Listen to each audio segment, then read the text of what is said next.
see you all. My name is Aaron Jakes. I teach in the history department here at the New School. And before we get underway with what I'm confident will be a very exciting conversation, I'd just like to say a few words about this event and the extraordinary quartet of people sitting in front of you. So first of all, I'd like to thank the Committee on Historical Studies, also sometimes known as the History Department, and the Robert Heilbrenner Center for Capitalism Studies here at the New School for sponsoring this event. Together, the History Department and the Heilbrenner Center will be hosting a number of other talks this semester, and if you'd like what you hear tonight, I'd encourage you all to come out. You can find information about events at the New School on the university website. Before moving on, I would also like to acknowledge Amanda Zadorian and Ben Anders and Chesa Shestawi, who's not here with us, who have together worked tirelessly over the last couple of weeks to make this possible. I would like to express in front of all of you how grateful I am for their help. So we're here tonight to talk about this book, Capitalism and the Web of Life. But I don't think Jason would mind my saying that what's happening here is larger than this dazzling and brilliant new study. In a few hundred pages, Jason Moore offers a remarkable retheorization of capitalism as a way of organizing nature. His arguments have profound implications for topics as varied as the long-standing debate over the periodization and origins of capitalism, the history of science and technology, the relationship between feminist and eco-social theory, and the politics of climate change. But what is most striking to me, at least, about this work, and what I think he shares with the other members of this panel, is a profound sense of urgency arising out of the catastrophic eventfulness of the present moment. As he put it a few years ago, these days we are treated to an especially promiscuous use of the grand signifier crisis. What Jason shares with the other members of this panel, I think, is a sense that this explosion of crisis discourse, financial crisis, ecological crisis, health crisis, political crisis, speaks to a set of problems that are not adequately addressed by an older body of critical theory that breaks the world we inhabit into self-contained fragments. In this respect, each of our four panelists has, in his or her own way, made a substantial contribution to a daunting and ambitious task of thinking about the multiple crises of the present as expressions of the larger whole we call capitalism. In so doing, they've forced us to move beyond the narrowly economistic understandings of capitalism that have characterized so much of both mainstream and some radical thinking on the subject. And for all of them, this project arises out of a commitment to providing guidance for political projects that might address some of the cataclysmic problems of the current moment. In reading their work, I've often been struck by the ways in which their passing reflections on this task recognize, in a way that I think is rare for scholars and authors of their stature, their indebtedness both to the dead labor of their predecessors and to the kinds of creative intellectual collaboration, both direct and indirect, that such a momentous project necessarily entails. So I think tonight we have an opportunity to hear and participate in that shared endeavor in real time. So before yielding the mic to Christian, who is going to moderate, I'd just like to introduce everyone. So Jason Moore is Associate Professor of Sociology at Binghamton University, where he teaches world history and world ecology. He is author of Capitalism and the Web of Life, which will be for sale at the back of the room, I think, at the end of the talk. An editor of Anthropocene or Capitalocene, Nature, History, and the Crisis of Capitalism, coming out soon, March, with PM Press. He writes frequently on the history of capitalism, environmental history, and social theory, and he's also presently completing Ecology and the Rise of Capitalism, an environmental history of the rise of capitalism, and also with Raj Patel, 7 Cheap Things, a World Ecological Manifesto, both with the University of California Press. He's a coordinator of the World Ecology Network, and he generously posts pretty much all of his essays on his website, so you can go read more there. Nancy Fraser is Henry A. and Louise Loeb Professor here at the New School for Social Research and Professor too at the Center for Gender Research at the University of Oslo. She also holds the chair in global justice at the Collège d'Études Mondiales in Paris. And her most recent books are Transnationalizing the Public Sphere, Nancy Fraser Debates Her Critics, and Fortunes of Feminism from State-Managed Capitalism to Neoliberal Crisis. The recipient of 5 honorary degrees, she is currently working on a book called Capitalism, Crisis, Critique, Critical Theory for the 21st Century, and she's been publishing a series of essays that I think are preparatory for that work. Eli Zaretsky is professor of history here at the New School. His works include Why America Needs a Left, Secrets of the Soul, A Social and Cultural History of Psychoanalysis, and Capitalism, the Family, and Personal Life. He is a frequent contributor of incisive commentary on political affairs in the United States, and I would encourage you all to take a look at the New School's electronic journal, Public Seminar, where Eli's essays and those of many other people can be found. And finally, he is the author of Political Freud, just out with Columbia University Press, and although it is not announced on the History Department website yet, we will be celebrating the launch of this book here at the New School on February 24th at 6. Okay.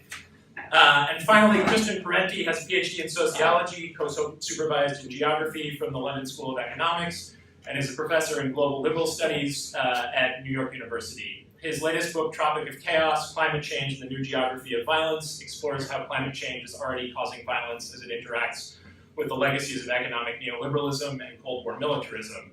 The book involved several years of travel and research in conflict zones in the global south. He is also published very widely as a journalist and essayist in outlets including The Nation, Dissent, Huffington Post, and Jacobin, and he's currently working hard on a book that we heard a little bit about earlier today. Is it entitled The Environment Making State? No, but that might be in the title. Okay, somewhere in the title, that is where it will be. So I will leave it at that and pass it over to Christian. Okay. So yeah, I'm just a moderator, and that means I'm going to be strict with time. Jason will talk for 20 minutes, lay out the basic arguments of the book. Then we'll have Nancy speak for 10 minutes and Eli for 10 minutes. And I apologize in advance. I'm going to try and keep us to time because I've no doubt there's going to be questions. So, take it away. All right, thank you very much, and thank you, Aaron, who has done a prodigious job organizing this event and also a day-long workshop that we were all active in until just a little while ago, Christian and I and Aaron. So today we are going to talk about this strange book, Capitalism and the Web of Life. What could this mean?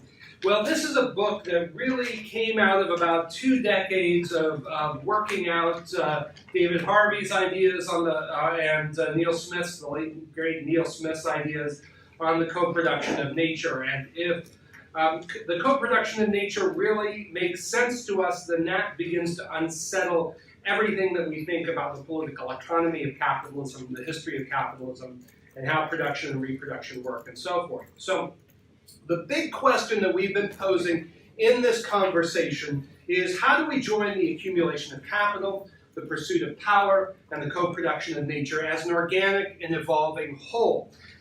To ask this question asks us to move beyond the political ecology of the environmental history of what I call green arithmetic. Nature plus society equals the whole. Well, what if those categories do not add up? That is, what if we are living in a world in which human and extra-human natures are bundled at every turn? And what happens if we begin to move from the philosophical claim, which feels very good to an environmentalist sensibility, that yes, humans are part of nature, to asking, how does that notion that human activity and human organization, from family to empires to world markets, how are those questions of organization and activity bundled already with the rest of nature unevenly and asymmetrically in historical change? So what we say with world ecology, and we have the hyphen in the middle of this, is not a theory of the world, is not a story of the ecology of the world, but rather a story of how power, production, and reproduction, symbolic and material all at once, are bundles of human and extra-human nature. So in this world, ecology builds on a long train of green thought, but also seeks a synthesis with Marxist and feminist approaches that emphasize that unpaid work is indeed central to the course of capitalist development and, of course, much beyond. And the Marxist point that the accumulation of capital does indeed pivot on something we can call abstract social labor. But as I try to show in this book, and as the conversation has evolved, that what Marx called in this, and what Marxists have taken up as a law of value, which always sounded very turgid and remote and not very useful to me, if we start to look at how Marx dealt with the question of value, of how value is socially necessary labor time works in the world, we begin to see that at every turn it is co-produced with the rest of nature, but not across this abstract human, extra-human divide at all points, but rather through a zone of capitalization, a zone of the cash nexus, a zone where capital largely bears the cost of its own production, and a zone of going out into the world. This is the work of states, of empires, of various scientific revolutions, cartographic, botanical, of how capital and states move out in the world to seek to appropriate natures for free or very low cost. And so there is a sense in which the law of value is indeed a law of cheap nature, and in which capitalism is premised on frontiers of cheap labor power, food, energy, and raw materials. So once we start walking down this road, it unsettles our methodological premises, our narrative strategies, our conceptual frames for explaining modern world history as if nature really matters. Of course, that means the present is history as well. So the ecology in world ecology is refers to what we would call the oikos, which is a way of naming the generative, creative, multi-layered, contingent, and yet patterned pulse of life-making on Earth. So this speaks to a very deep green sensibility, but immediately we try to take a historical, geographical, and a Marxist sensibility that just like we wouldn't use production in general to talk about the history of capitalism, we wouldn't take the idea of nature in general. That we would look at historical natures as both the field upon which capitalism unfolds and a set of planetary relations that capitalist agencies seek to transform. So this means that the web of life is both a product of capitalist development and a producer of it. And in this, capitalism doesn't act upon an external and abstract nature, but develops through the web of life, always historically, geographically specific, but in combined and uneven and patterned ways. So we have this idea of capitalism and its development as not only a producer, but a product of the web of life.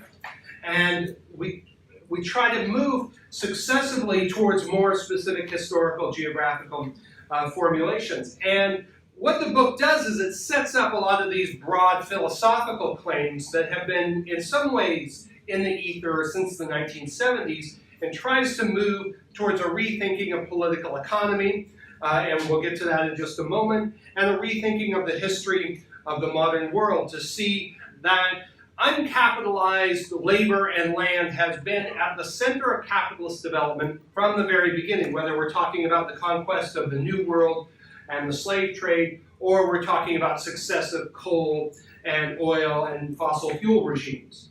So in this, we would emphasize that there is a way of rethinking this history, a way of rethinking the contemporary impasse of cheap nature through a relational frame that doesn't default to this old seesaw back and forth between environmental determinism and social constructionism, between social limits and natural limits, but sees limits as always forming on the knife edge of human activity, of power and production and reproduction bundled with and within the web of life.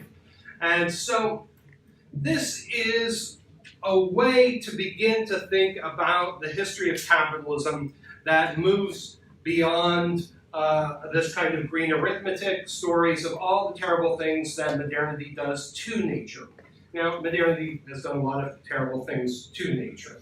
But I think the more interesting question is, how have capitalist agencies, including not just businesses, but financial markets, imperial projects of scientific revolutions, often aided and embedded directly by territorial projects, how have these agencies put nature to work, including human nature? And what I would say is that once we start to look at it in this way, we see that the commonality of humans and the rest of nature is very distinctive, and we begin to see that this question of mobilizing wealth in this strange form of value turns on labor productivity, not of humans in general, but of a very narrow subset of humanity within the zone of commodity production and exchange.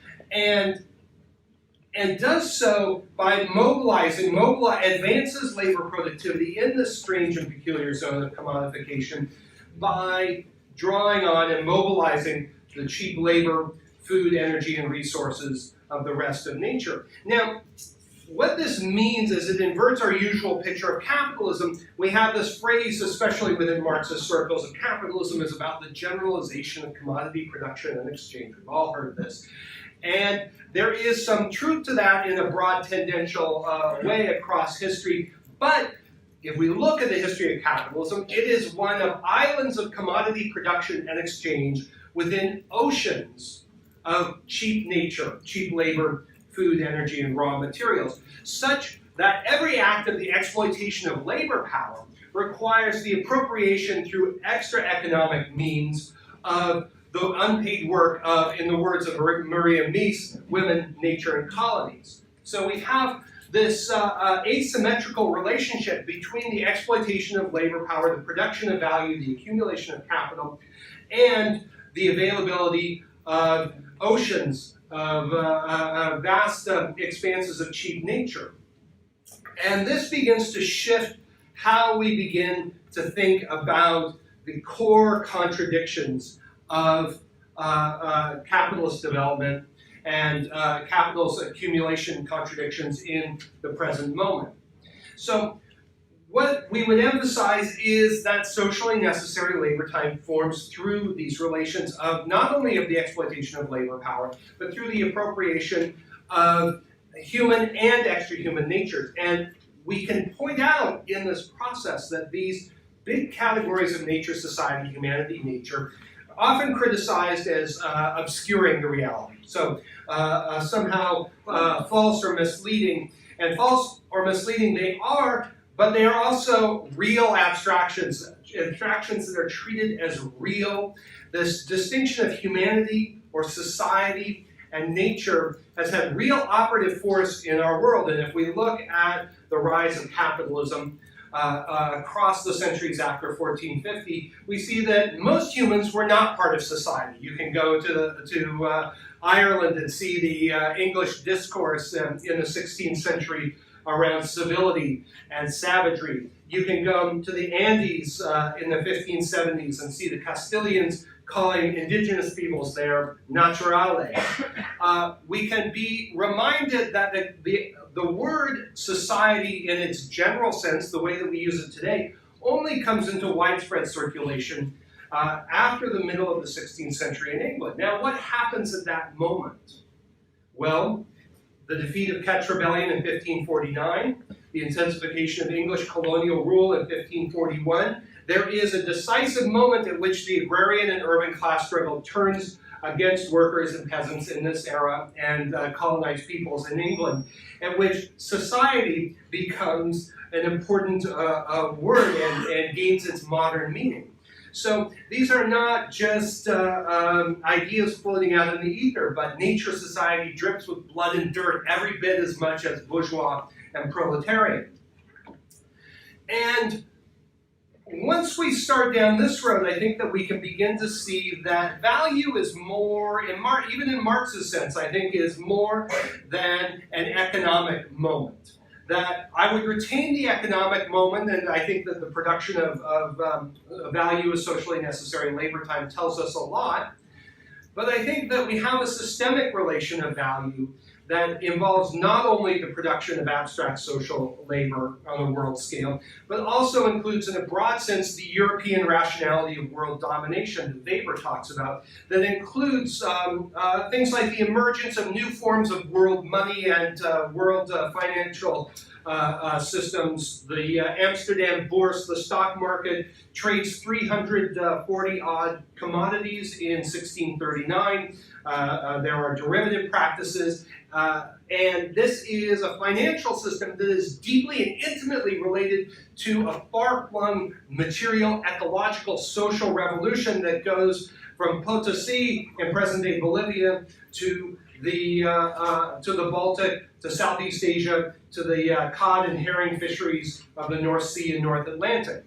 And finally, I would say that in thinking about this law of value of capitalism as a system of cheap nature, that we would emphasize the territorial state, including empires, emerging as a pivotal mediating force. This is what my colleague Christian Parenti calls a necessary political membrane to the cyclical and long-term reinventions of the relations that unify world nature, world power, and world capital.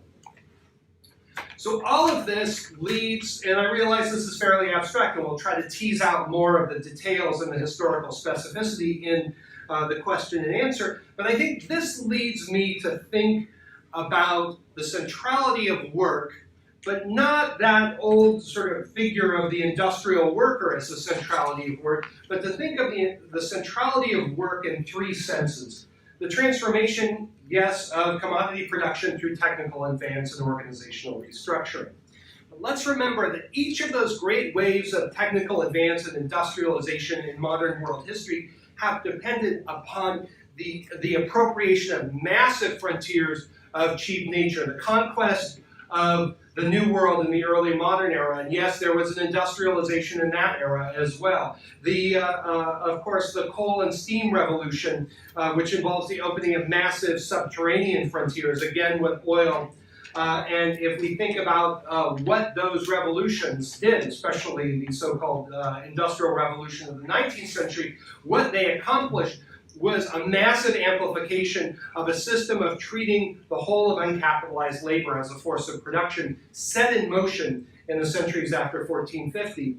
We have, and with this, it is not only a story of resource frontiers, it is far more than that. The story of the first and second industrial revolutions, not to mention the agrarian transformation of Europe in the 17th and 18th century, is the story of expelling labor from agricultural production, the transformation of peasantries into proletarians that precedes the emergence of large-scale industry. So we need to pay attention to the mobilization of unpaid work, both in its ongoing sense, but also in the crystallized form of human beings raised to adulthood to be capable of wage work, but raised outside the circuit of capital, so largely free to capital. And so the gist of all of this cheap nature strategy is to, yes, set in motion capitalist production, to capitalize some production, but to do so in a way that is also linked up to the transformation of natures outside the circuit of capital, to bring them in, to not pay the reproduction costs as much as possible, and to find all manner of cultural and technical ideological fixes to sustain these forms of cheap labor power and production. So when we talk about cheap nature, I would emphasize four major forms, and I've sort of walked through these, but I'm just going to repeat these because I think they bear repeating. Cheap labor, food, energy, raw material. And from a simple kind of economic, historical, geographical perspective on the history of capitalism, we can see that every great wave of capital accumulation has depended on a critical mass of these four cheaps coming together. And indeed, it is the accomplishment of successive waves of new imperialisms, new extractivisms, new industrializations, new agricultural revolutions, new scientific revolutions that always tightly cluster in specific moments of world history. We can think of the era of the late 19th century that eventually gave rise to the post-war Fordist era. We can think of the era of the later 18th century that gave rise to large-scale industry, that we see these new forms of territorial and imperial power, new forms of technical advance, new scientific and cartographic, botanical revolutions, all come together. And these are crucial because the surplus capital problem that is imminent to capitalist development, that capital always is generating more wealth in the form of capital than it can reinvest profitably. The resolution of that is powerfully and indispensably and pivotally linked to the production of new cheap natures on a massive scale. So the railroad and steamship revolution of the 19th century is a classic instance of this, that it was the dominant absorber of surplus capital in the world. Why was it so profitable? Well, that's a long and complex story, but we can say that encircling the planet in these ribbons of steel opened up the possibility for sucking the human and extra-human wealth of the planet into the vortex of capital in a way that was unprecedented in human history.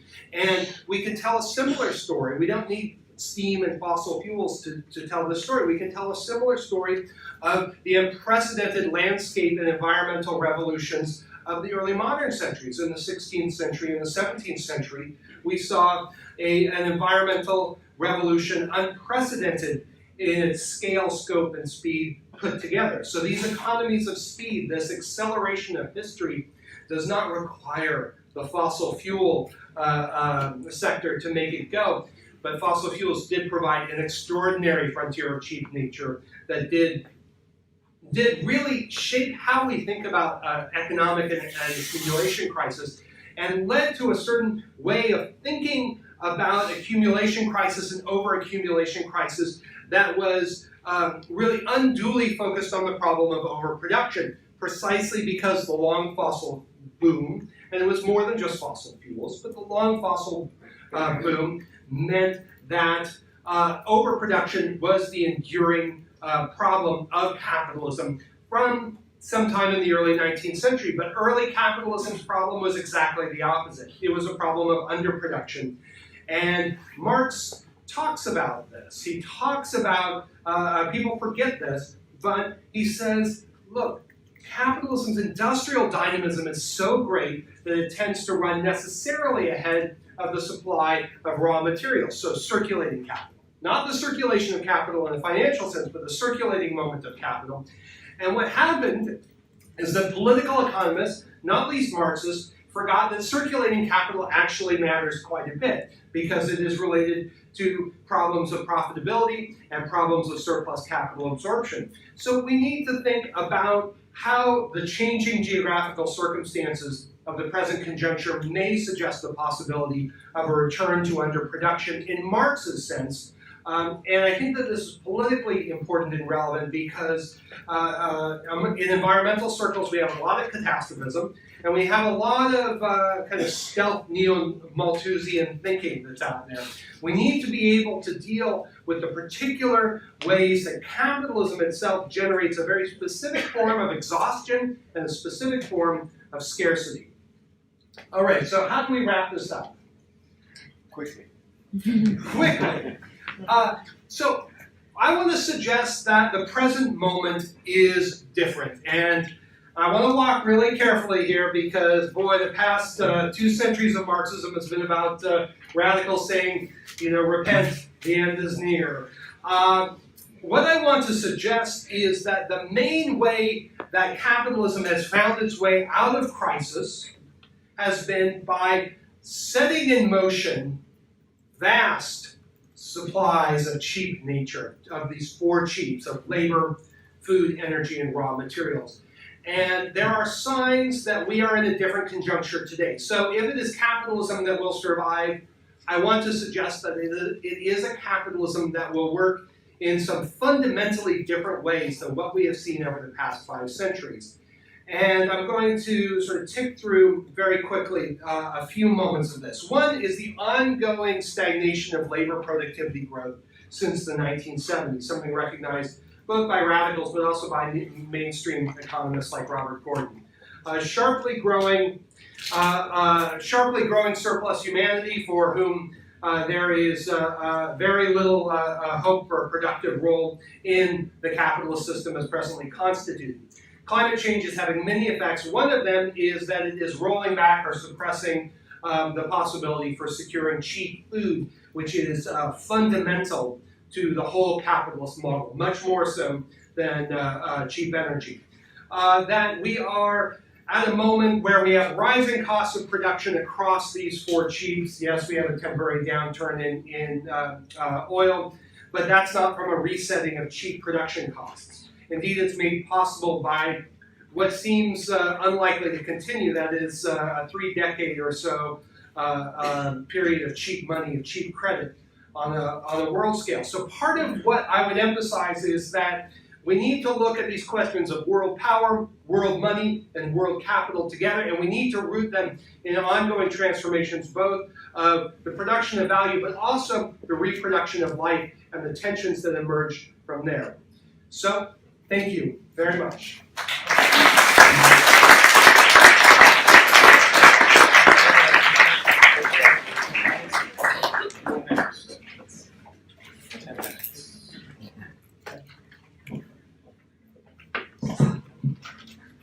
Thanks very much to Aaron and everyone who helped put on this event. It's really great to meet Jason Moore, who I've enjoyed reading for a long time. In fact, I'm teaching in a few days.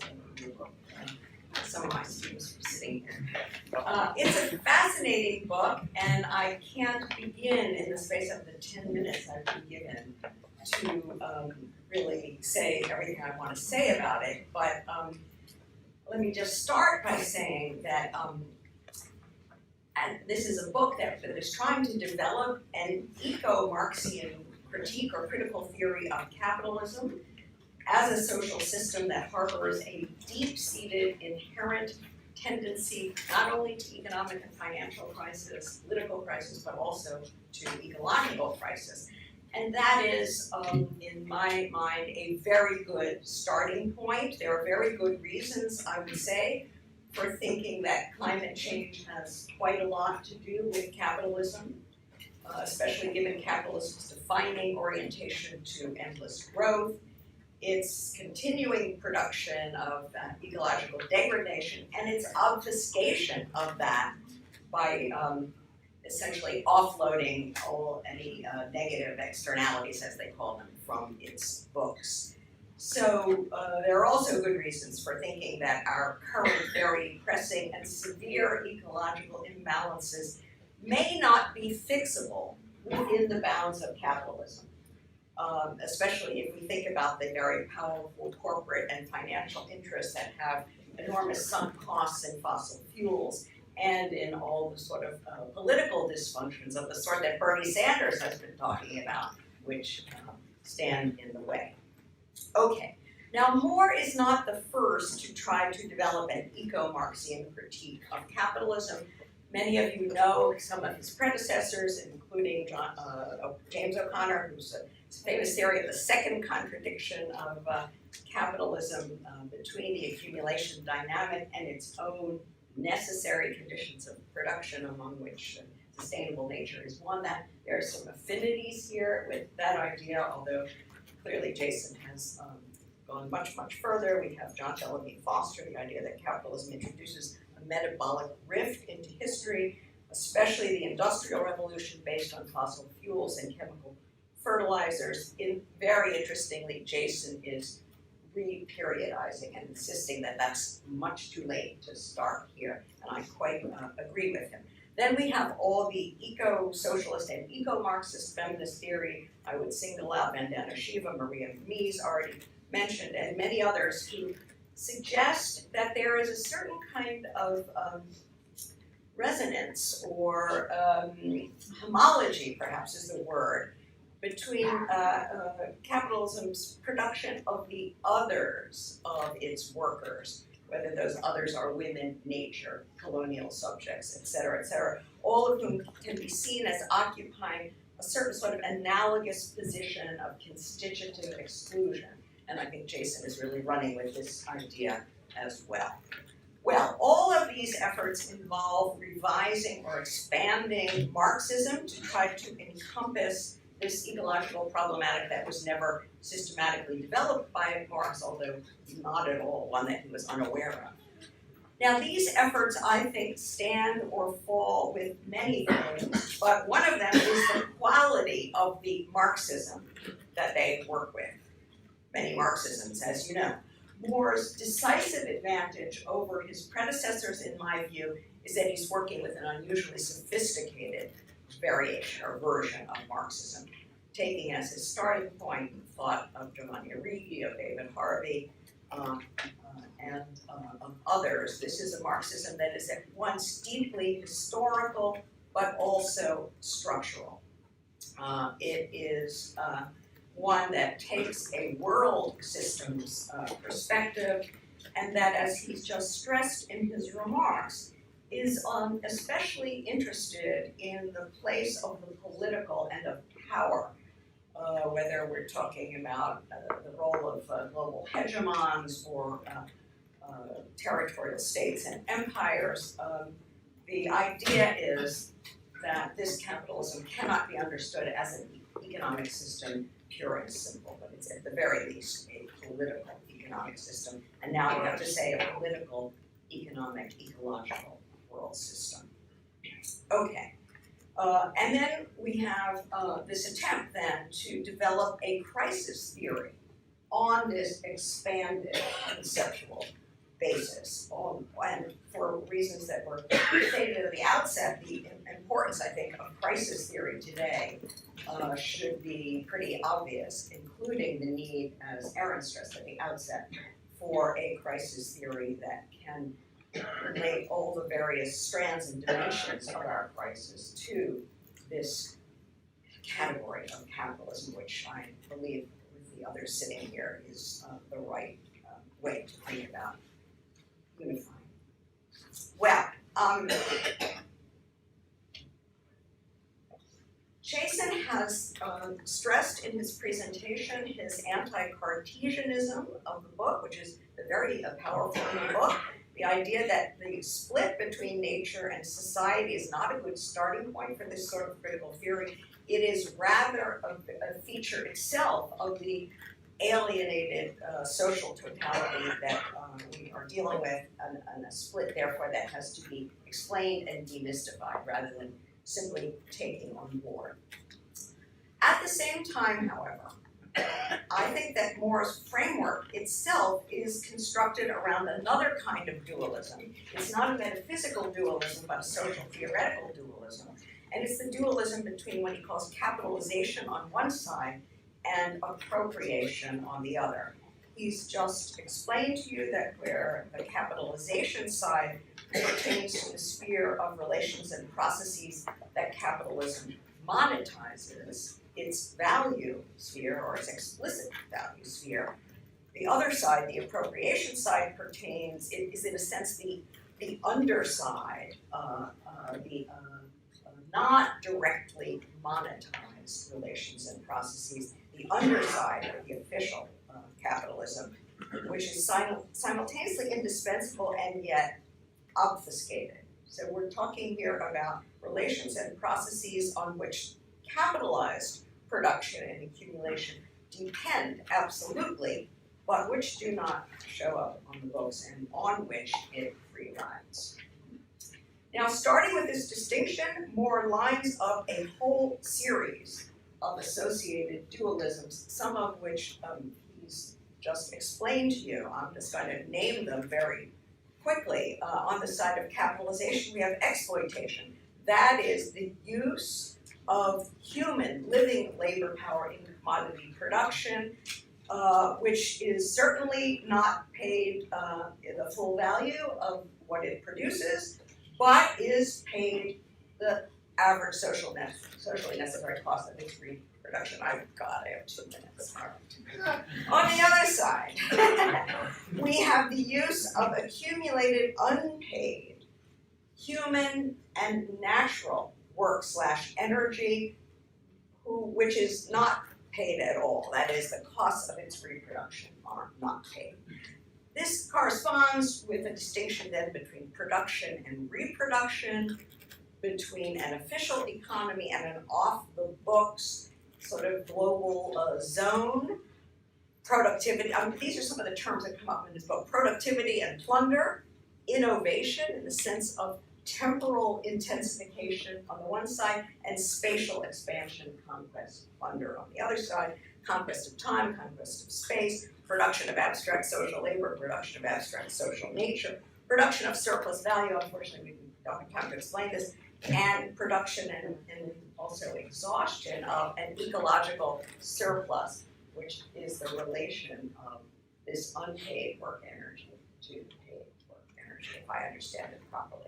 All right, Jason has told you how this all depends on the four chiefs and what is crucial is the frontier between these two zones and whether and how that frontier can be relocated in moments of crisis. He tells us that the capitalized forces of production rely on the appropriated conditions of reproduction, and there are all sorts of very striking phrases in the book. Behind Amsterdam, the forests of Norway; behind Manchester, the Mississippi Delta; maybe we could say today that behind Silicon Valley or Guangzhou, the Congo, or whatever. Behind all of that, the unpaid work of women, and not only women, but social reproductive labor in communities throughout the world.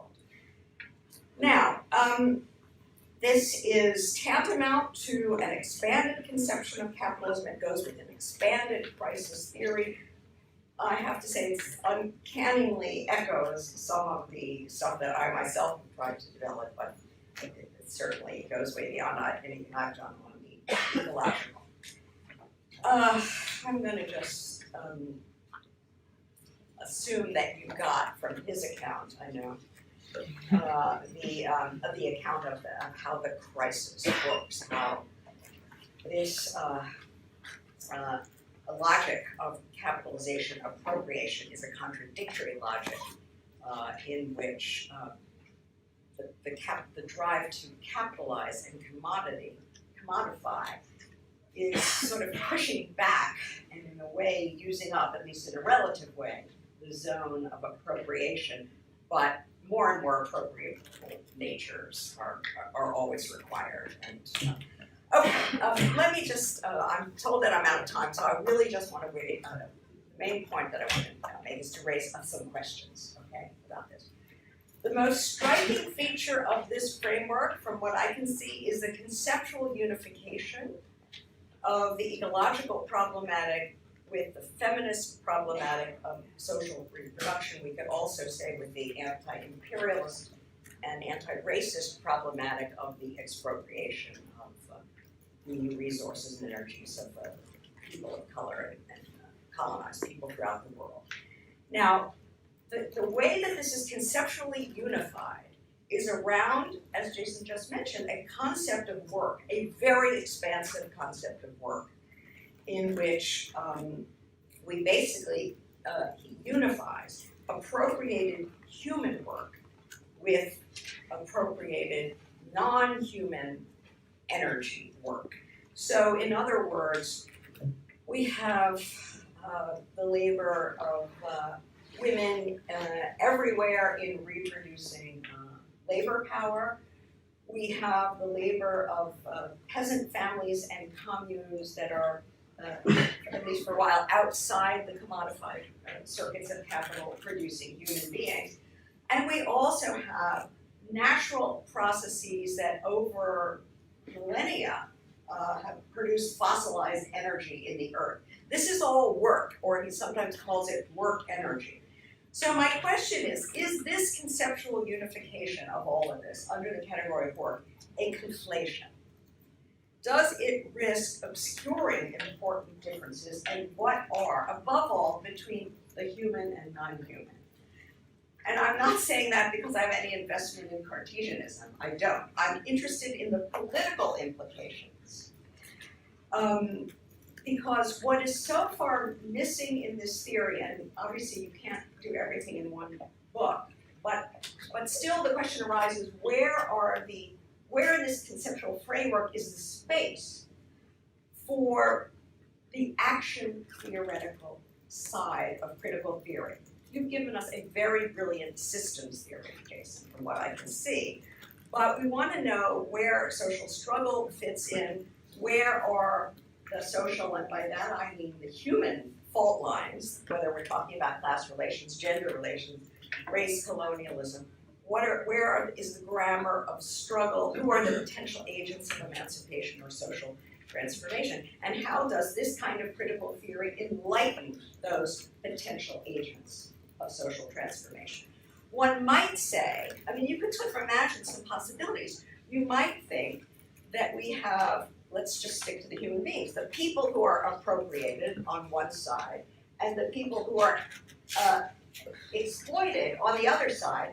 And of course, it might be very convenient for capital to imagine the major fault line of social struggle as between those two groups. On the other hand, we might want to think about what would be involved in trying to imagine a world in which the appropriated and the exploited join together against capital. But to even begin to entertain questions of that sort, I understand. You want to have time for questions? Yeah, requires, I think, maybe some further disaggregation of this category of work. Work is doing too much work in this theory, in my opinion. Okay, and the same thing with the crisis theory. It shouldn't be just a system crisis theory. If it's a real Marxian political critical theory, it's got to be also a social action crisis theory, an account of political crisis, legitimation crisis, whatever we want to say about that. So it's this sort of underdevelopment, I think, of that side of the critical theory that concerns me, and this more systematic worry that there may be an over-unification around this concept of work, of too much, that will stand in the way of developing that side.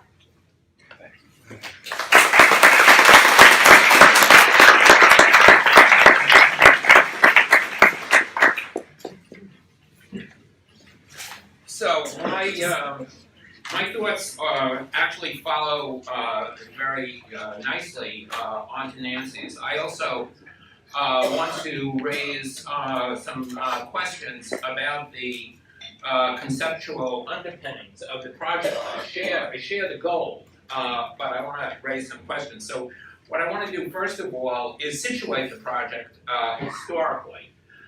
And then raise three questions, which are all variations of the same question. So historically, our situation is sort of the interruption of Marx's thought after the 70s, which was actually a great period of Marx's thought. We're coming back to it basically 50 years later, and we're not coming back to the same thing. We're rethinking it, and as people have said, expanding it and rethinking it. But basically, and here Nancy's, I think, well-known article, Hidden Abode, at least sets the agenda for this rethinking. And the rethinking is in terms of three areas of human life or areas of society or whatever that we want to re-understand, but without losing, and this is my concern, without losing the specificity of the Marxist account. In other words, Marx is not a whole theory about everything, and it was never economics. I mean, that's just, if you think that we're moving beyond Marxist economics in the past 50 years, you don't understand what Marx was doing. So there's a specificity that I don't want to lose, but from that specificity, there are three areas that we have tried to sort of expand into and relate and so forth. And the three areas are politics, in my terms, the family and kinship, and I don't like the term nature. I don't know what to call it. Let's call it nature, but I personally would use the term nature. The world, I'm not sure, but you know, the ecological. And I think it's very important to understand that these are all different. They're not all rifts. They're not. They can't be understood they're not parallels. So when we rethink Marxism in relationship to politics, it's a different rethinking. than its relationship to ecology or its relationship to the family. And specifically, coming to Jason's topic, which is eco-Marxism, or the relation of ecology and Marxism, there's a huge influence of the feminist revolution, and it's shown in several people mentioning already Maria Mies's book, and it's basically, the heart of it, I think, is this anti-Cartesianism, this idea that there is something wrong in positing a rift between the mind and nature, or between human beings and nature. And I think that's, I want to at least question that. So let me, now, that's the historical setting, is working out a Marxist theory that takes account of these three huge questions that have developed in the last 50 years or so. And let me now raise three questions about Jason's approach. And they're very much in the spirit of questions to advance our common discussion, and they're not meant to, stop the discussion. So the first thing is really the question of the so-called split between the mind and nature. I mean, Marx originally, and Marx is not our authority, but Marx originally does have that split. For example, forces and relations. Forces of production is natural environment. Relations of production are social relations. So he said, in the preface to the Critique of Political Economy, he says that's what the basic contradiction is between forces and relations. So, I mean, that's really something to think about. And it seems to me that in thinking about capitalism, there's a lot of reason to think about this split as not as a negative thing, as Maria Mies puts it. For example, Max Weber's analysis of capitalism, the heart of his analysis is that capitalism is unnatural. It is not natural. It requires a human development, a personality development, a psychological development that actually goes against nature. And that's not a bad thing, that's a good thing. If you think about, the really great thinkers of history, for me, Freud, or Plato, I mean, our capacity to think is not something that is organically linked to our place in the world. Science is not simply something that is phenomenologically connected. It's a conceptual leap that takes us out of our environment. And there's something here, and this does speak to Nancy's point, there is something here that critiques the economist, the economistic tendency that runs through the history of Marxism. And I love this thing in a book on Mao's China, where the Chinese young people just tried everything throughout the 19th century to grapple with imperialism. They tried new technology, new philosophy, knew this, knew that, and so forth.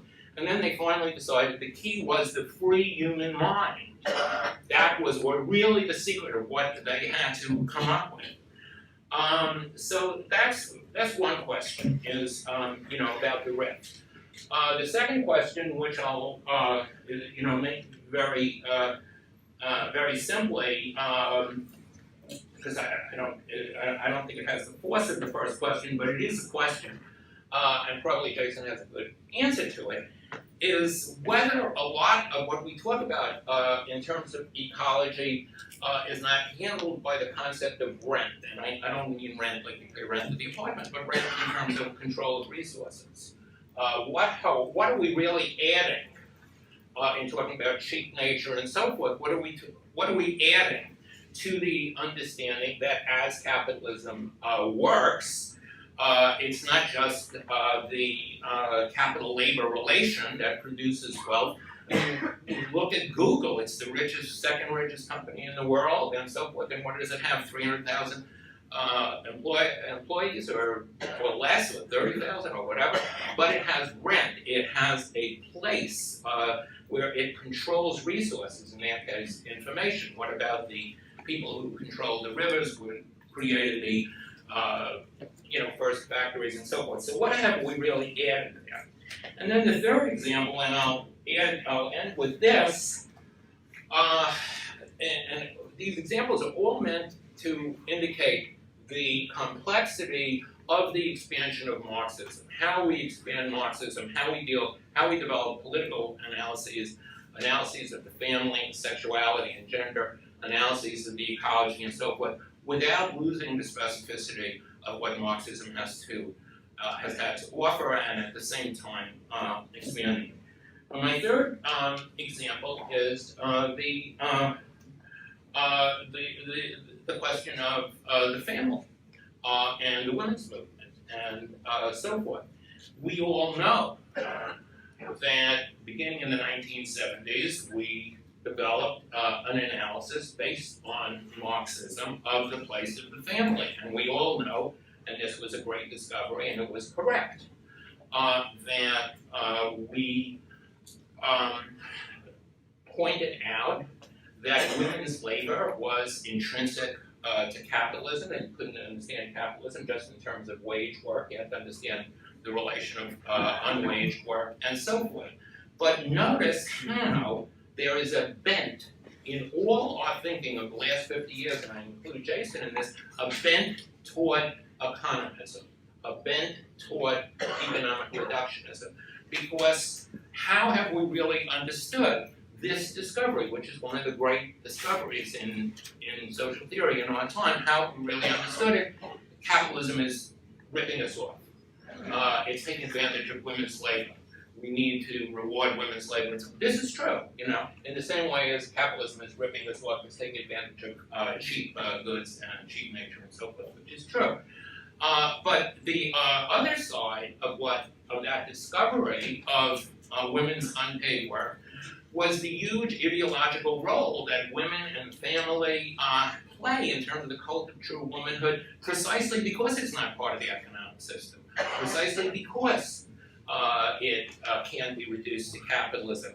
There's always that element I've seen Robin Blackburn, he points this out, in his book on slavery, there's always that element in capitalism of proving that it's always more than money, it's bigger than money. And so this is an ideological side to it that we have not developed to the extent that we developed the more economic side. So these are three examples, there are three questions, and I'll end there. Excellent, thank you. You want to do unpaid work versus rent? The question of reproduction sort of fits into the question of unpaid work. So maybe you want to just answer some of those questions or whatever you heard. Okay, well, thank you, both Eli and Nancy, for these wonderful engagements. Let me see if I can just say a few things, and then we can open it up, hopefully, to more of a collective discussion. First of all, I think that what we are talking about in trying to get to the specificity of relations of power, production, reproduction, everyday life, big power, small power, I think we are debating about the mode or the method of distinction. So it's what I would say is that a post-Cartesian model that emphasizes how human and extra-human natures fit together, both materially and symbolically, allows for a more nuanced, a richer kind of specification of relations of work, energy in general need to be clarified to specific forms of work under specific historical, geographical conditions that become patterned over large or small spaces over long or short periods of time. So that's a very abstract answer, but I would say that for me, work, energy, and some of the other big concepts that try to, and you're right to say it this way, to unify these diverse historical geographical processes, that these concepts are, at least in my intention, and I think in the broader world ecology conversation that has been taking root, we're trying to move, as Marx did, from general to determinate abstractions, to progressively more specific abstractions. So we're talking about what is the method that gets us to specificity. And does a mind-body, mind-nature a priori split get us closer to specificity? Does it get us to a more nuanced understanding of the political conditions of the present? So this is the question. Is it dualism or dialectical? Is it dualism or dialectics? That's how I would put it. For me, I would start from the question, from the task of specificity for me, and in terms of work, starts from how Marx begins his discussion of the labor process with a triple transformation of human bodies, of external nature is Marx's term, and of the relations between them. So what Marx writes about the labor process is true of civilizations, of larger processes. About system, I don't think that I'm doing a systems theory. In fact, I've tried to argue against that at multiple points, including against a number of my colleagues in world systems analysis. For me, it is the point of view of totality, and to understand that totalities are historically and geographically combined and uneven, which means that we are looking at patterns.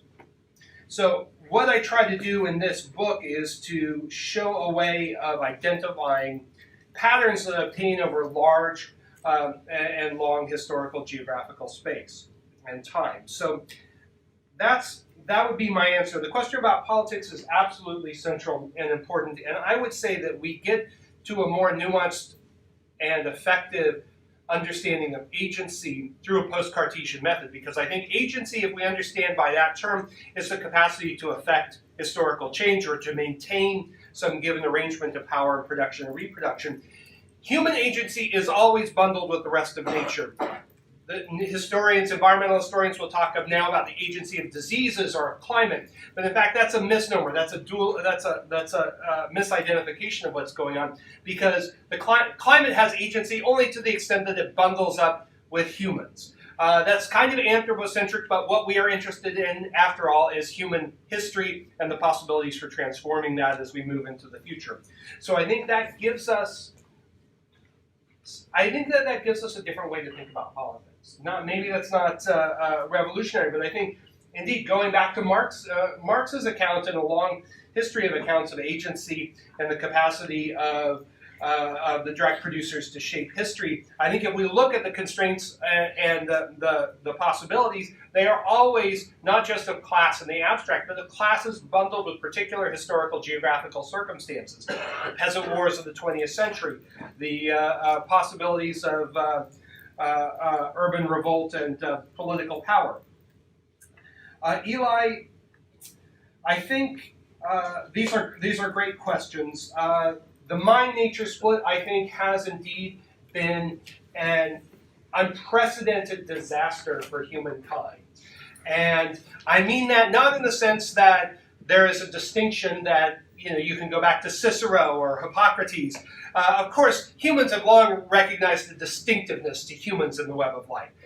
But with the rise of capitalism, we see something powerfully violent and a separation of mind and body and society and nature as organizing principles. And what's Descartes' famous phrase, to make ourselves masters and possessors of nature. And by the way, most of humanity was put into that category of nature in a very real and practical and violent processes, not in the abstract, but in the very deliberate and conscious colonial policies of the English in Ireland, of the Castilians in the Americas, and so on and so forth.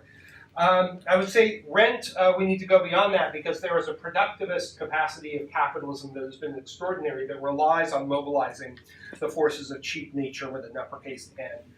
And is this economistic? I would see, it is always possible that I haven't argued this nearly as effectively as I wanted to. So that's a possibility. But I would say that, for me, I see this book as a long series of arguments against economism in all its forms in the Marxist tradition, at the same time as recognizing that the patterns, the historical geographical patterns, both cyclically and cumulatively over the past 5 centuries, are not random, and that they have a lot to do with how value And capital works as a kind of gravitational field. So it's still contingent, but there are definite patterns that do not just rise up spontaneously. They come from something, and I would say that that's value, but not value as abstract social labor alone, but also value as abstract social nature involving the co-productions of states, of empires, of sciences. So that's where I want to start. So let's take some questions. Maybe a couple questions, stack them up.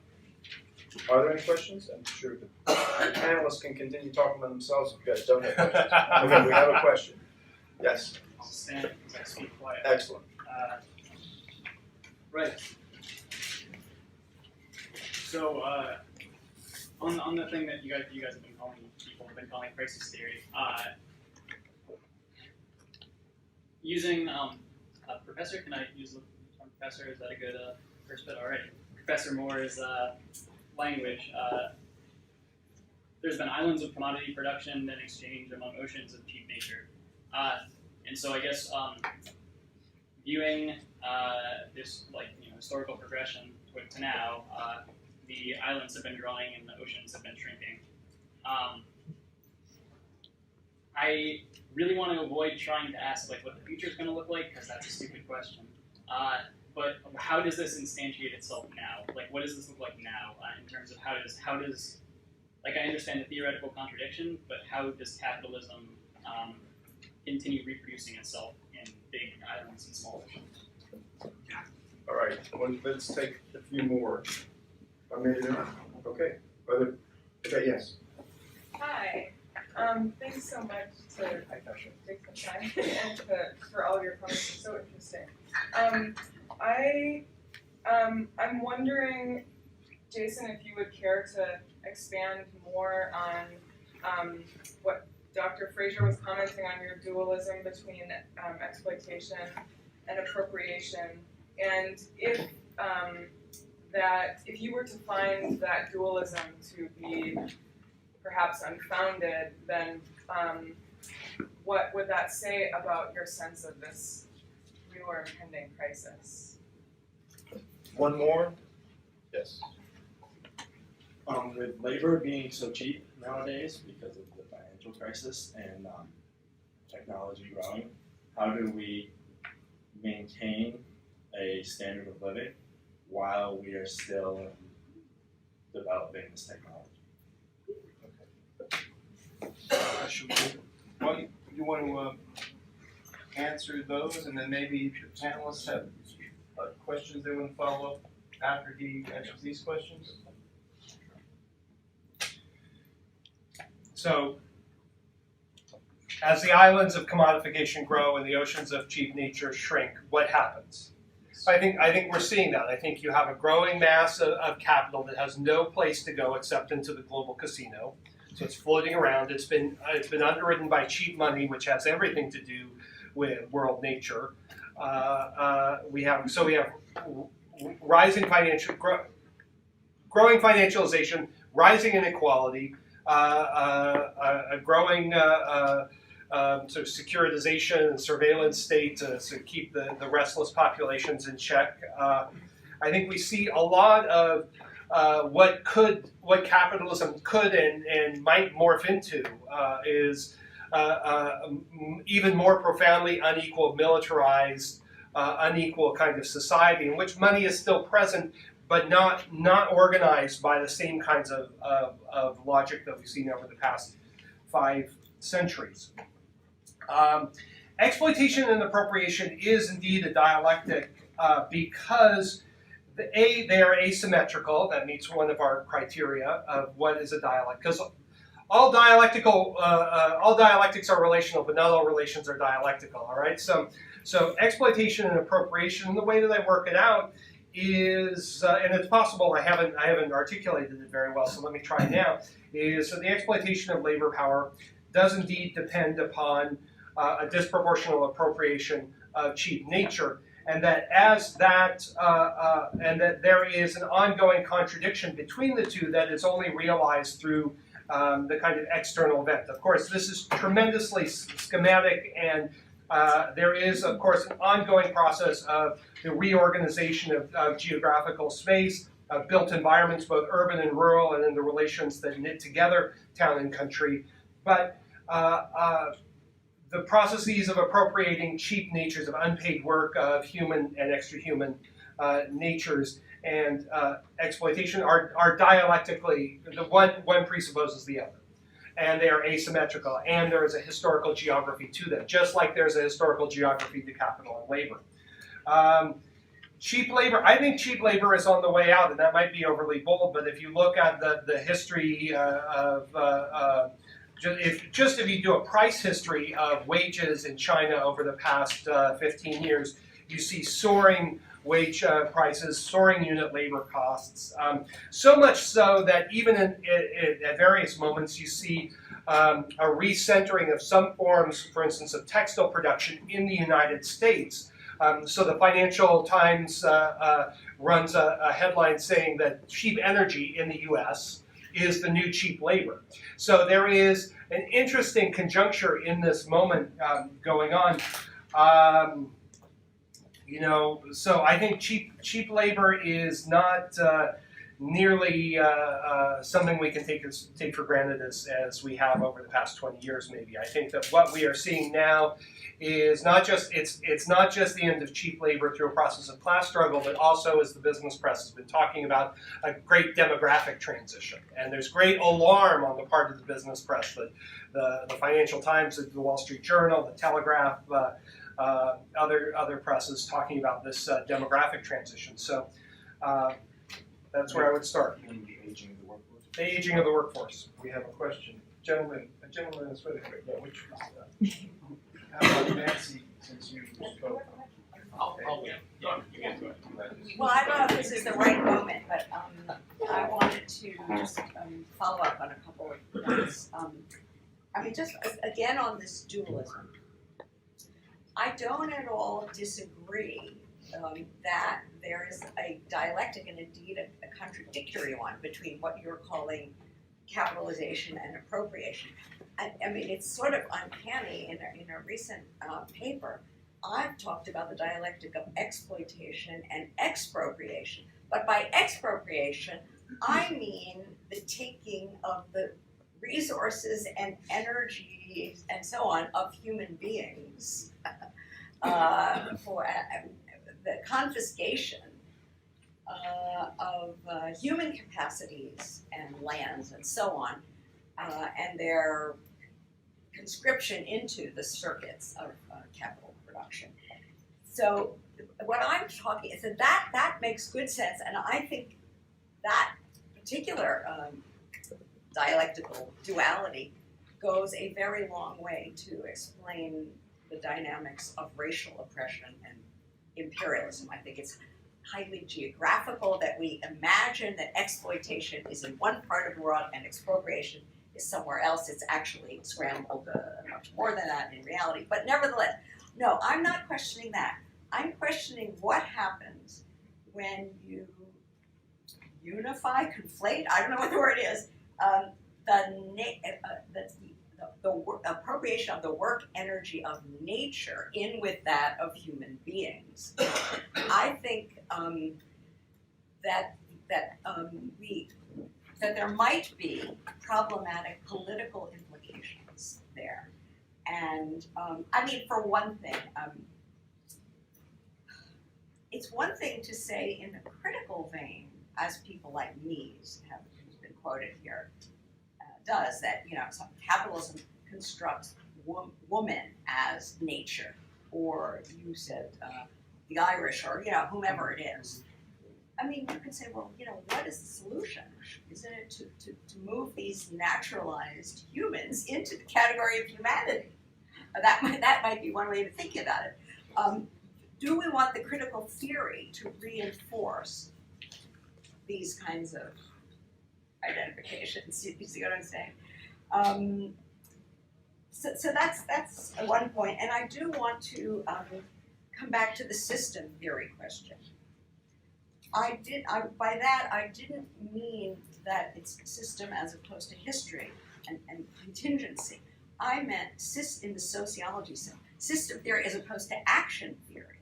What I am missing here is not history or contingency. I very much appreciate that you are really trying to sort of square this circle of system and history. But what categories you use, even to describe the system, they either has an opening or doesn't, or closes it off in a way to thinking about questions of agency, political agency. This is what my question was about, so I'm just reiterating. On cheap labor today, I just want one final point. It seems to me that labor has become very, very cheap, and that much of it, especially in the historic deindustrialized core, is being paid less than the cost of its social reproduction, which is all about what one aspect of debt and financialization is all about. I don't know whether that would be true in China as well, but again, the geography of all of this is shifting enormously.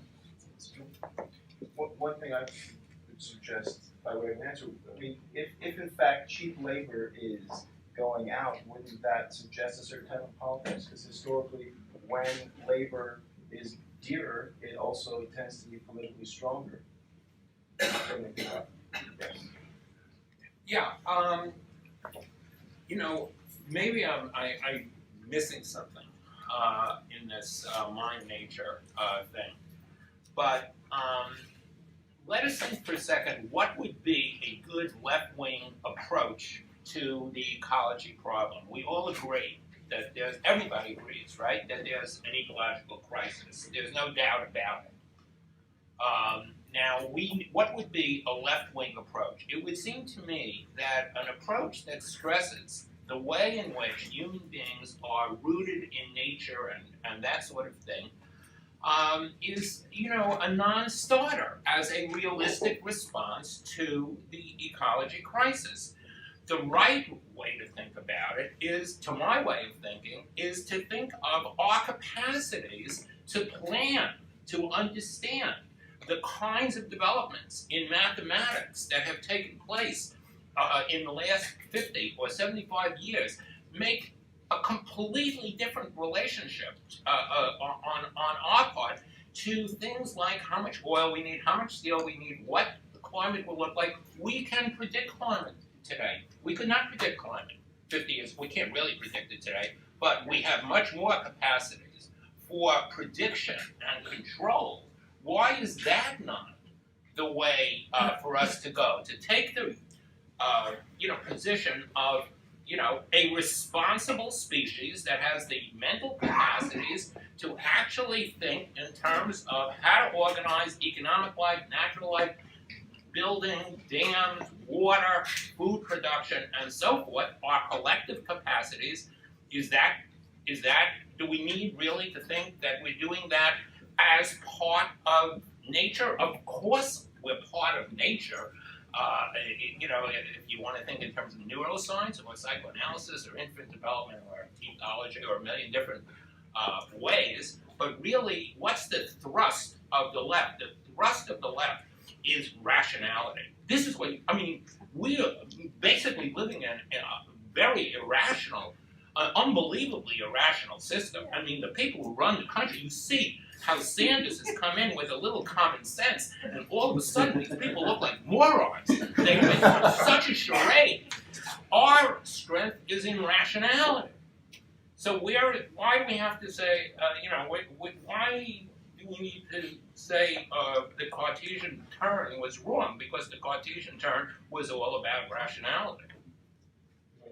Well, I think if you can, I think part of it is we can look at that model as is indeed the kind of model that's advocated by, Earth system scientists. Let's just have a rational model for dealing with climate as somehow this tidally defined thing called nature or ecology. And I would say it depends what you mean by ecological crisis. If you can draw a line around the social moment of climate change and the ecological crisis, please do so. Or I agree with you. But we can carry that forward. We could go to financialization. We could go to the problem of precarity in employment. I think that once we start asking questions of how we are configured, which I totally support this call for some kind of, in Marx's sense, a rational governance of the metabolism of humans with the rest of nature. I totally embrace that. I would say that coming from outside in a Cartesian sense gives a much different politics than coming from the inside. And that the rational knowledge of nature is... I think that if you operate with some version of this nature society split, there's always the risk of the suggested solution being a retreat from this other thing called nature. And as you're describing, the nature of the problem is not a retreat, but we have to, transform our environment-making role. And there's, more and more history with past 2 decades, more and more environmental history showing that there's just no proof of there having ever been any kind of external nature that wasn't fundamentally shaped, particularly by human fire, right? Not just in the Americas, but in Asia and Africa as well. I agree. And the politics of conservationism and of protecting nature has a very, very, let's say, uneven political track record. Of protecting nature doesn't always work out so well, and often to a lot of human beings. So there's a kind of replay of an older debate within socialist circles of saying, well, we're going to deal with this problem first, the economic problem first, and then we'll deal with questions of equality.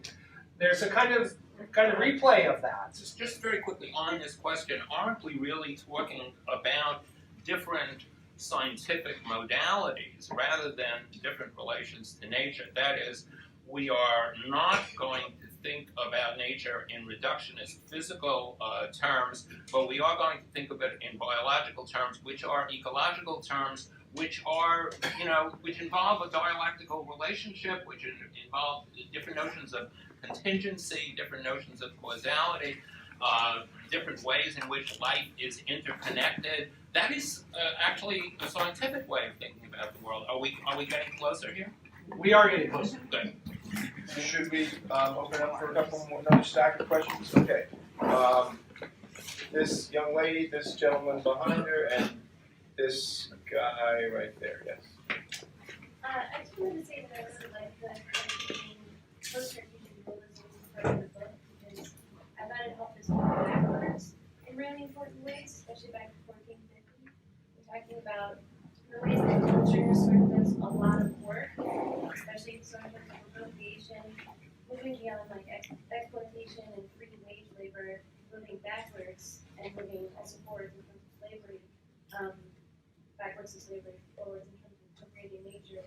So I just thought that that was really important, and I'm wondering how you would place yourself in terms of the Marxist transition debates, because I think that's important in terms of going as far as you do, and then also forward in terms of cheap nature and what the next cheap nature would be. I'm wondering about robots and appropriation of labor. So I guess if you could move backwards a little bit and then forward stuff about your places in those conversations. So I have a question about the crisis theory, which I think is Eli's points. So I sort of see, I see the idea that to increase labor productivity, you have to start bringing in more and more resources, and historically you always have to find new resources, and there's this kind of fear that we won't be able to find new resources, right? That this is going to run out. Now, one factor of the historical trajectory is that so far we have, right? So devil's advocate, why not in the future, right? And then a way to put a point on that, if you think that there's some hope for the future, be it socialist or capitalist, if you agree with Eli that there's some rational way for us as non-capitalists, a non-capitalist future where we manage nature, why is it that and this is an honest question. I think there's an affirmative answer to it. I just want to hear it. I don't know it. Why is it that capitalism is incapable of responding rationally to nature, whereas something other than capitalism would be capable of responding rationally to nature? This may just be a terminological question, but the term price is one that is not normally central to Marxist theory in a way that value is. And I can imagine. So when I think about cheap, I mean that's an attribute of price rather than a value. and I can translate easily cheap labor into, a relatively high rate of surplus value. I think. But the other chiefs don't. I mean, I'm having trouble thinking of that in terms of a value theory.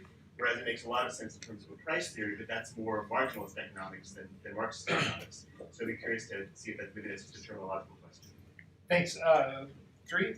Yeah, we can do more. Let's do one or two more.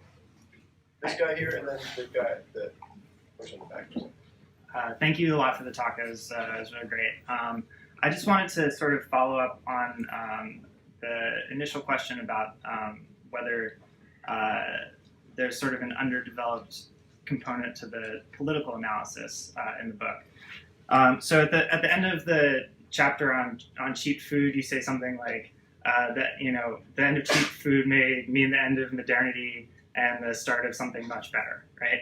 And that's sort of a nice thought because it contains the political possibility of crisis in a positive way, right? Which I think is the intention. But I wonder if there's enough there in terms of the sociological analysis to actually earn that conclusion, right? Are movements for food security, for example, enough for us to actually think that that's what's in the cards for us if capitalism is running into these blocks, right?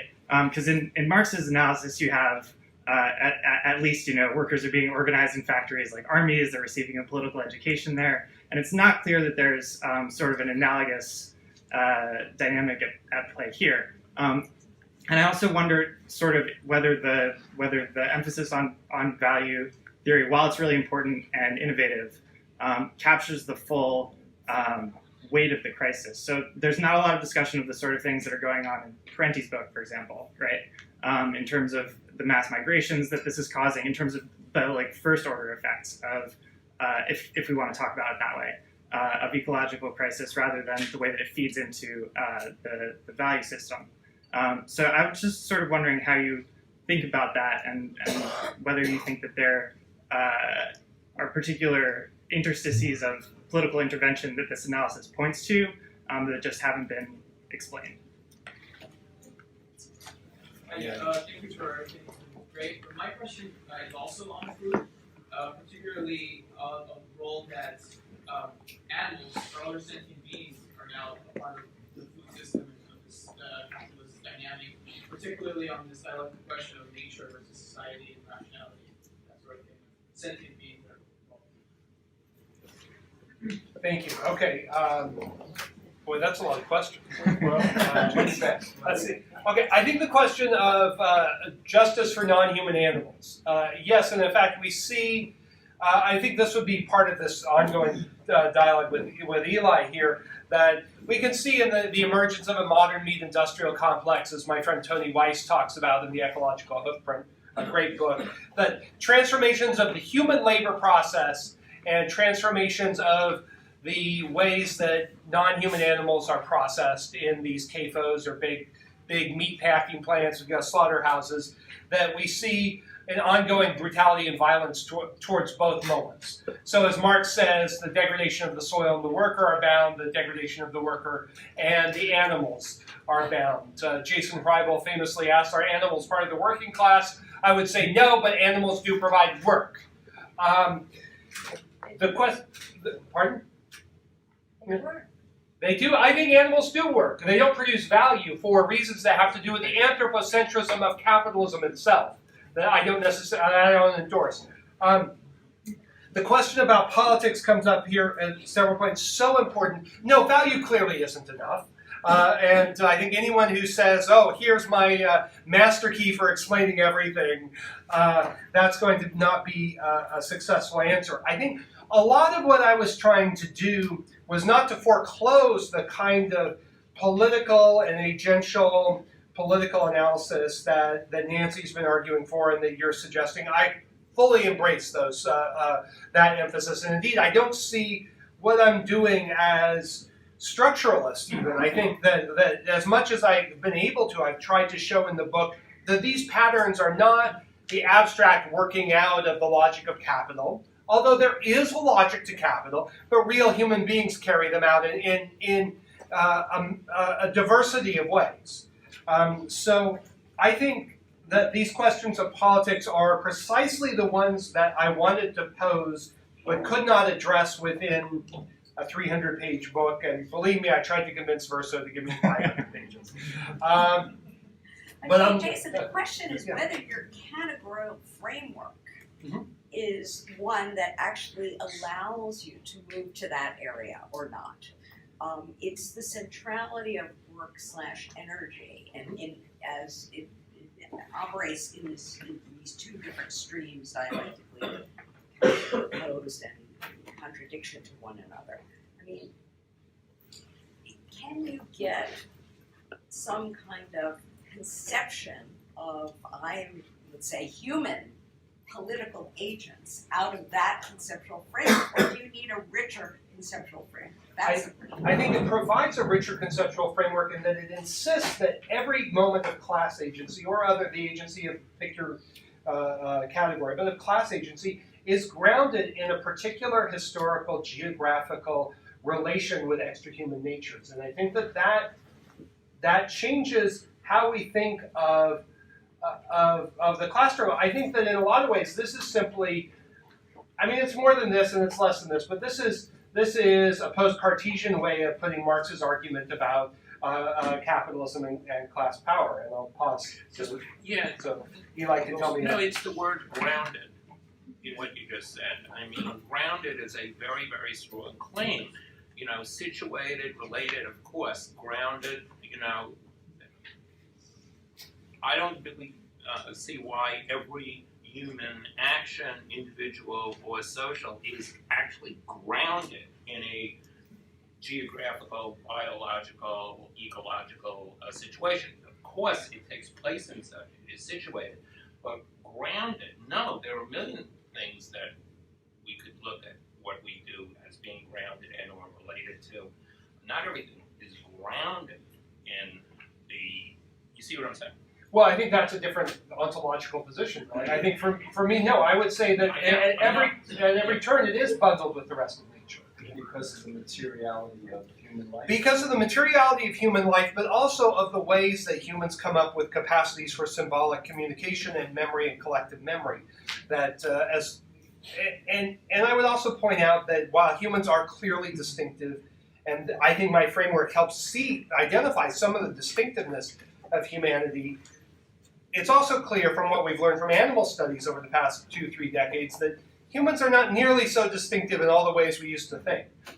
The question, can I just respond? The question about price and value, I try to unpack this in the book. Cheap nature, I mean in a very specific way, in the sense that these 4 cheaps come in, and they are not only, the flows of the cheaps are cheap because they come in first at a value composition lower than the average value composition of commodity production as a whole. And second, that they have a kind of gravitational impact in pulling down the production cost for the system as a whole, but unevenly distributed geographically, of course, in the centers of emergent and leading capitalist powers. And there was also the question about the robots and the future, and then there's also the question about, you know, why should we think that a post-capitalist world would reconcile with the metabolism of nature? Yeah, well, it might not. It might be a post-capitalist world that is all the worst elements of neoliberalism, right? I think it also matters what kind of rationality. And Western rationality has done European rationality, the European rationality of world domination. There's done a lot of good things. We can get on airplanes and we have kind of Western medicine that's very good for trauma and things like that. But it's not good for other things, as we know. It's not good for MRSA or Zika or other problems that are floating around. So what kind of rationality? A rationality of a relational holism is different from a rationality of Western thought of fragmentation and the presumption of separation. We've been waiting for the robot factory since the 70s, right? We were told we were going to have robotization then, and I'm still waiting for it. No labor productivity revolution in the ensuing 40 years. In fact, a long stagnation across the board, both in industry and agriculture. The transition debate gee, everyone has their special theory. I would say, and the argument that I've made is that there is an early modern breakpoint. It is not a big bang. It is a cascading series, as you point out, of cultural, scientific, territorial, market, production, and also proletarianization. Let's remember proletarianization precedes large-scale industry. And that we see in this long 16th century. Brodel and Wallerstein were right, although they didn't fully understand why. There, we can see the clues to an epical transition. If you don't want to call it capitalism, we can call it something else, but an epical transition in landscape transformation and in the transformation of labor. Just a tidbit, and I've written about this long catalog of these transformations, but for the first time in human history on a large scale, people follow the commodity. Always before, commercialization had followed people. But this time, commodity production and exchange was in the van, and you can see it in the global expansion of the commodity form and its capacity to reorganize land and labor accordingly. That tells us that something huge was going on at that period, and it gives us a clue to the present crisis, because I think the answer to your robotization question and to the rationality question hinges on how we see the rise of capitalism and the rationalities and the ways of advancing labor productivity through the appropriation of cheap natures that took root, that developed in that early modern era. How long do you want to go I mean, for? I think It's really about something to say. I mean, I mean, I guess yeah. I mean, they're also speaking of cheap food. There is free food and wine to be had at the end of this. But I will admit to being a little bit puzzled by the disagreement between Nancy and Jason, to the extent that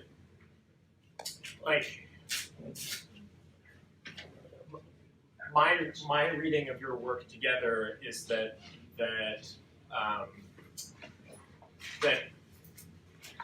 Jason's pointing to a way for thinking about either the ways in which the different kinds of boundaries that you're talking about are co-produced by and for capital. So we can think about global reconstruction not in the terms of Sven Beckert as just a supply problem, but the way in which highly racialized, highly gendered, family-based forms of very violent cotton farming get institutionalized through imperialism in new areas all over the world, and there's this kind of clustering of these relations, and it what has for me been really fruitful about reading the two of you side by side is that this actually seems to provide a way of thinking about exactly how solidarities would need to be forged, because the boundary struggles are actually related to each other. So if you just have, a feminist struggle that's about paying women for their work, then you can displace the work of appropriation onto a brutalized immigrant labor force that's doing domestic labor for you. But if you actually sort of for me, this is just a way, an optic for actually thinking about how nimbly you would need to construct a political project that actually reads those.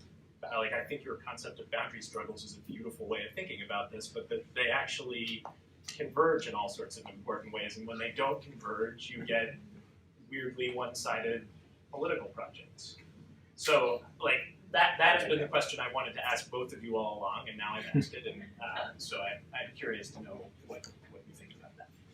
So, I mean, yeah, I very much appreciate the question. I've had this very strong experience of, reading someone who's almost like a doppelganger in certain ways. But I mean, that reading of the concept of boundary struggle helps, because that is an action theoretic category, whereas I understand the concept of the frontier as again, I'm using my clunky sociological language, as a system theoretical concept. In other words, that's a concept from the standpoint of value theory, from the standpoint of the composition of your so-called ecological surplus in terms of the ratio of unpaid to paid work. So in a sense, what you've described here, what your crisis theory gives you, is what the crisis is for capital. Why it can't continue this way. Now, what I agree with that. I think that's a good half of the story. But in trying to talk about boundary struggles, I'm trying to also understand human beings as situated in not just webs of nature, but webs of normativity. That this peculiar way of dividing humanity, nature, production, reproduction, I think economy, polity is a very fundamental division. And I'm very influenced by, sadly, we just lost Ellen Wood, who's, I think, one of the great thinkers of that division. I mean, for me, that means that the sort of this divided up territory that we inhabit comes already saturated with normative ideals that are in tension with one another, and that we find ourselves as divided beings with these different normativities. And I think those provide some resources, or they're in some cases quite problematic resources for struggle. All of this introduces what I'm calling the action theoretical side of the story. I think you've got a phenomenal systems theory, and much more powerful than anything else that we have on offer in anything that's so far been called eco-Marxism, that's for sure. But what I've been pushing is to try to understand how human beings as sort of normatively situated beings, not just contributors to value production. And that's part of the problem with maybe what I'm thinking of as the overextension of the work category as the central category for understanding every single domain. It's not that it's not there, it's that there's another element. And this has to do, I think, with what Eli's been getting at too, in bringing in, I mean, you think of the family, this whole problem of social reproduction, as bringing with it a set of, you could say, ideals, ideologies, and they're both at the same time, and self-understandings that are not only those of I'm getting ripped off because I'm not getting wages for housework. That's all true and important, but so it's this other dimension that I've been trying to push for, and by bringing up this boundary struggle idea. I think the contrast between boundary struggle and your notion of commodity frontier would be a way of crystallizing this difference, which is a difference I want to reiterate that I would situate against a huge area of agreement. You want to respond to that? Well, I just wanted to say, I think Aaron and Nancy just said it beautifully, and I think ecology, I don't even economy, polity is a very fundamental division, and I'm very influenced by, sadly, we just lost Ellen Wood, who's, I think, one of the great thinkers of that division. I mean, for me, that means that the sort of this divided up territory that we inhabit comes already saturated with normative ideals that are in tension with one another, and that we find ourselves as divided beings with these different normativities. And I think those provide some resources, so they're in some cases quite problematic resources for struggle. All of this introduces what I'm calling the action theoretical side of the story. I think you've got a phenomenal systems theory, and much more powerful than anything else that we have on offer in anything that's so far been called eco-Marxism, that's for sure. But what I've been pushing is to try to understand how human beings as sort of normatively situated beings, not just contributors to value production.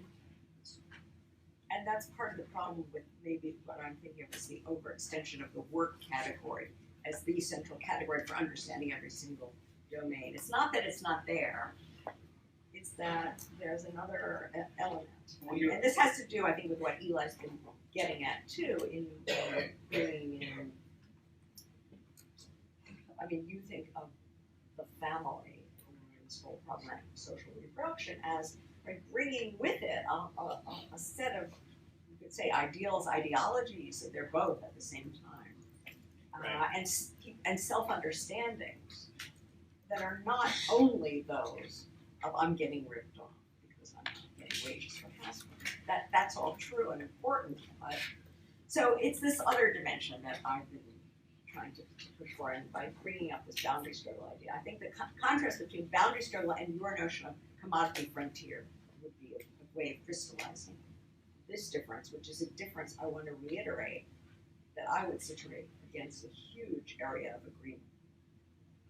You want to respond to that, or should, Well, I just wanted to say, I think Aaron and Nancy just said it beautifully, and I think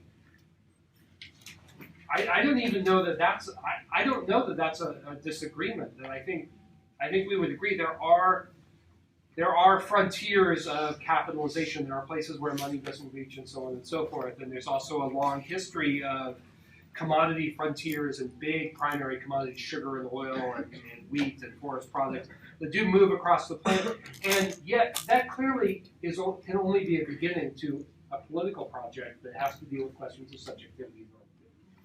Now, what I would say is that we need to understand, in a sense, that the successive capitalist classes, bourgeoisies, as having a subjectivity and a normativity that turned on civilization and barbarism or savagery of nature and society. So I would just say that was my own sort of modest attempt to point that, and also to point that what struck me after the cultural studies and cultural history wave, much of which I really liked of the 80s and 90s and early 2000s, was we unpacked all the dualisms, the West and the rest, and the past and the present, and around race and around gender and all the rest of it, but we never got to understanding how those were all connected, I think, in powerful and real and often subjective ways to this language of barbarism and civility of nature and society. So I think that is part of, I think that is much, I think what we're saying is that there's a complementary, there are points of tension, but that fundamentally that there are, at least my reading of your work, and I've had the same experience that you share, is, wow, there's a moment here, and that these ideas are out there in the ether, and that we need both. We need this subjective, normative moment, and we need to understand how capital works, and we need to put them together. They're like two halves of the amulet. I would say that a couple of unsung heroes here in the background. I mean, it's so easy to trash people like this, but O'Connor's second contradiction, it's clunky language, but this whole idea of the background conditions in production, we're both very indebted to that, and it's time that someone gives him a shout out. James O'Connor, yes! Okay, a couple more questions from the audience? Okay, then we have. Yeah, let's make Eli's the last one. Yeah. No, I just I think that there's a lot of progress here, and I'd like to situate myself in relationship to the other two, 3 or 4 people here. But basically, I do think Nancy's article, The Hidden Abode, is a really basic point of reference here. And what Nancy says in that article is that there are 3 separations between capitalism or the economy. I'm not sure exactly. I don't want to put words in her mouth. I'd like to express them in my own way. Between capitalism or the economy and nature, politics, and her words, if I remember correctly, a social reproduction, I would call the family. And where I do not differ, because I have the same project as Jason and Nancy and all of us. And I think we're all on the same page. But what I see myself as adding is that these separations are not necessarily a bad thing. It's that they all have to be understood in their own way, and they're very, very complicated. to how to understand them. And I would just give the example of politics. The argument that politics has an autonomy, that it cannot be reduced to class interests, which is an argument that liberals have made, that has been made against the Marxist theory of the French Revolution. And here we're at the New School, which is sort of Hannah Arendt's central argument and so forth.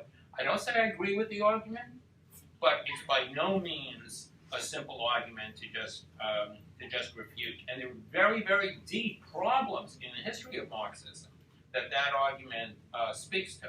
So these three separations between capitalism and the family, capitalism and politics, and capitalism and material environment, they're all a lot more, they're not just bad because they're separate, they're not just rifts. They're human advances too, and it's very complicated to work out what the relations are. And then there are definitely boundary struggles and clarifications. Do you want to say a few last things, or otherwise I think we should probably wrap it up and let people buy in books and you can sign them and everyone have a glass of wine, et cetera, et cetera. That sounds beautiful. I want to thank Eli and Nancy and Thank Aaron you. and Christian and all of you.